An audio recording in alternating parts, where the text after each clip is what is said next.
Hello everybody, Tyler here. Today we're going to do a video on micromanagement, or what we can do inside the dungeon. Now my goal is to give you tips to help make your gameplay more efficient as you develop your own play style.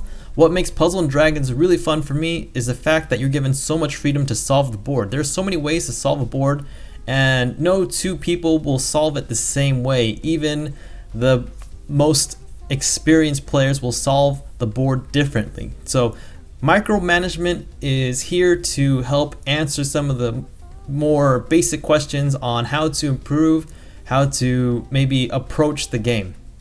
A lot of players ask, how should I approach a board? And this is a tricky question to answer because you can pick any one of these orbs and generate a huge combo from it. There is no right or wrong orb to pick from. However, there are a few things I check for before moving any orb. First, I look for the easiest and hardest orbs to match, and second, I figure which direction I would like to go. In our example down here, I've translated it to our simulator to show you. On this board, I'm looking for the easiest orbs to match and the hardest orbs to match first. So it looks like there are a lot of pinks here that are easy, there are reds and yellows that are quite close together, and if you look here, these blues are actually the hardest to match, and so I actually think about picking up one of these and matching them at the end. Next, I'll look for which direction I would like to go, and generally I like to move from bottom to top. So if I was going to do that, I could grab this blue and I could start working my way from the bottom to top.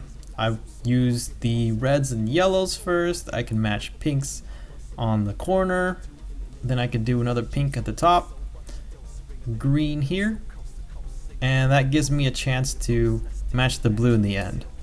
That's one way we can approach solving the board. And this is not the most efficient way to solve it, but it's a quick way to make your matching more efficient. If I decided to use this one and move from right to left, I can start working on greens and reds and yellows. I can push this blue to the top here, and then I just work on matching it last, like that. Work on cascades there. It's another 6 combo. There are so many ways to approach the board. If you want to go from top to bottom, you just look at the ones that are easiest to match first. It looks like yellow is. I'm gonna pack it into a corner so I can throw more matches together. Oh. Let's throw this red here. We can even put this red at the bottom and the blue in its final spot. There is no right or wrong way to approach the board. Another recommendation I wish I had as a newer player was to practice packing matches into corners. And I'll show you what I mean. I've loaded this in our simulator, and I've decided to move this blue orb. What you do in the endless corridors is you just learn to move matches in corners. So I've done purple and pink, and then green was available to me to match. I see red here, and it's just so much better when you pack matches into corners, because this gives you a lot more space to manipulate orbs. We can also work from top to bottom. If I decide to manipulate this purple orb, we're going to pack this pink into the corner, red into the corner, and then I see green available. I'm going to put this in the corner here. So the right hand side is pretty much complete. That gives me time to manipulate the rest of the board without being too restricted. Like so. So learn or practice packing matches into corners. It's very helpful. The final recommendation I have for newer players is to try to focus on matching 2 colors at a time while moving your orb. Let's randomize this board and I'll show you what I mean. When I look at this board, I see, greens are easy to match, yellows easy, blues are quite easy to pack into a corner. It looks like maybe purple is the most difficult color to match. Now when I decide to match colors, I actually think about only 2 colors at a time, really.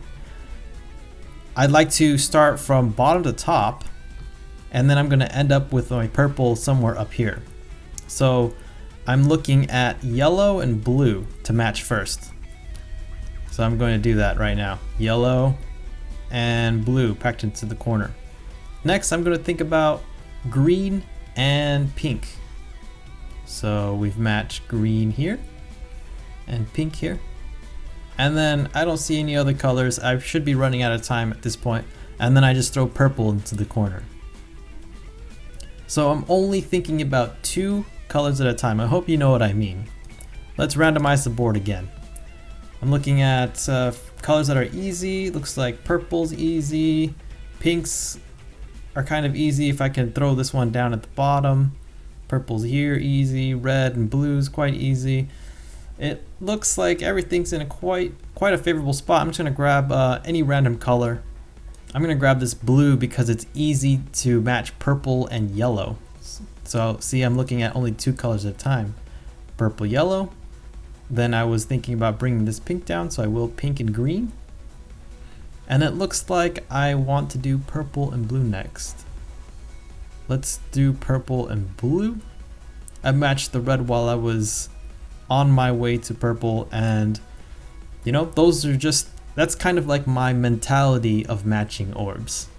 These are the 3 recommendations I have to help improve your matching efficiency. First, we talked about analyzing the board before moving any orbs. Second, we talked about the importance of practicing packing matches into corners.